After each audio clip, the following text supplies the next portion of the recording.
So this is the Dealing with Difference series, part 2. How do you deal with an non-Anglo name? Or how do you deal with someone whose name is different from that of your home culture? What do you do when you meet that person? Or if there is someone in your environment, what do you do? What do you call that person? Um, I'll just throw out some examples. Interesting examples, nonetheless. Um, Everybody can see, like, on the YouTube channel that my last name is Kuku, Kuku. And I think about my father, who came from Nigeria, sounds like a Niger man, and people call him Kuku.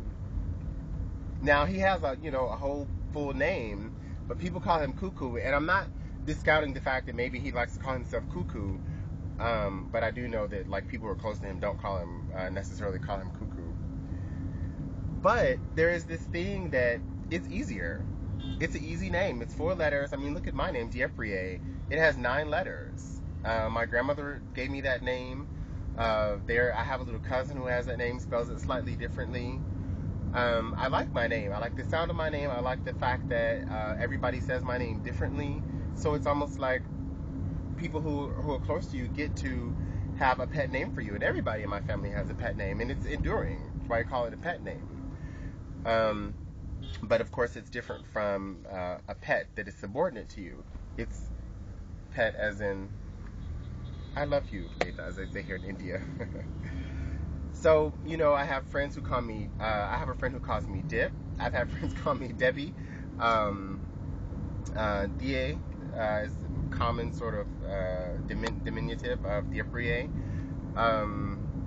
Friends call me, my family in Alabama, family from Alabama, I'm not even going to tell you what each of the different person says, but it's nothing like what it looks like on paper.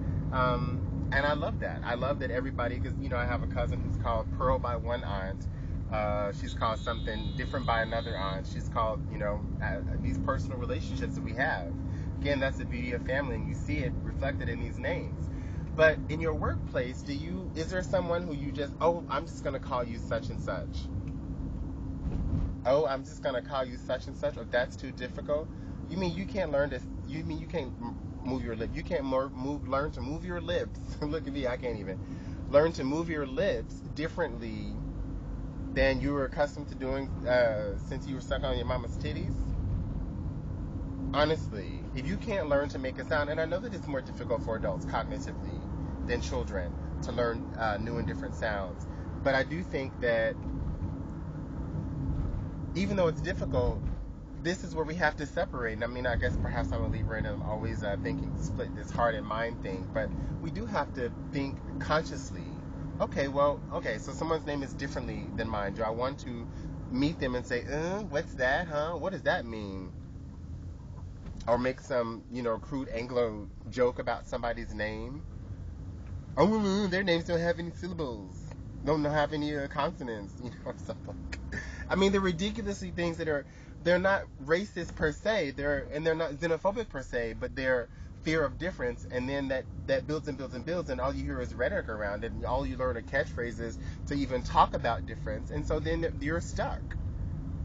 You're stuck, and you never even have to look at the person who's standing next to you and say, working next to you, going to school next to you.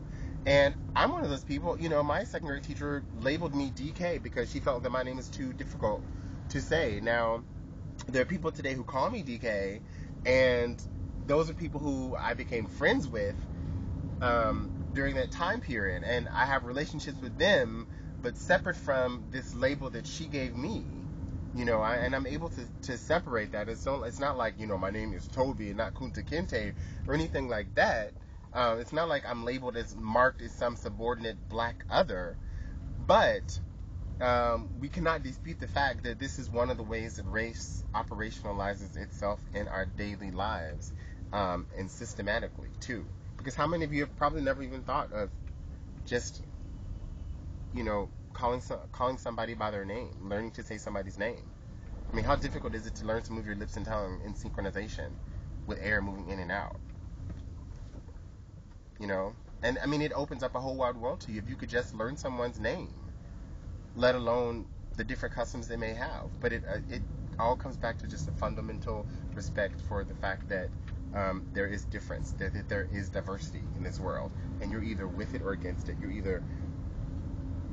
either with it and accept your own diversity, or you're going to be swept away like a tsunami.